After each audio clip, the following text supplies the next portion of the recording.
వరంగల్ జిల్లా సీతారాంపురంలో 60 పాములు బయటపడడం కలకలం రేపింది. లచ్చులు అనే రైతు తన గుడిసెకు మరమ్మతులు పనులు చేస్తుండగా మొదట ఒక రక్తిపంజరి పాము బయటకు వచ్చింది. అక్కడే ఒక చిన్న గొయ్యి ఉండడాన్ని గమనించిన లచ్చులు పొగపెట్టాడు. వెంటనే ఒకదాని వెంట దాదాపు 60 పాములు బయటకు వచ్చాయి. అవి రక్తపింజరి అనే విష సర్పాలని, అవి చాలా ప్రమాదకరమని భావించి గ్రామస్తులు వాటిని చంపేశారు.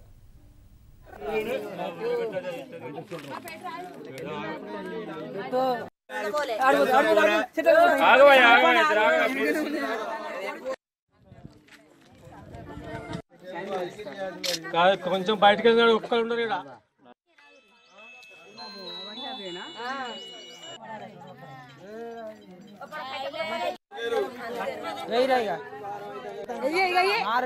వాడి దగ్గరికి వస్తా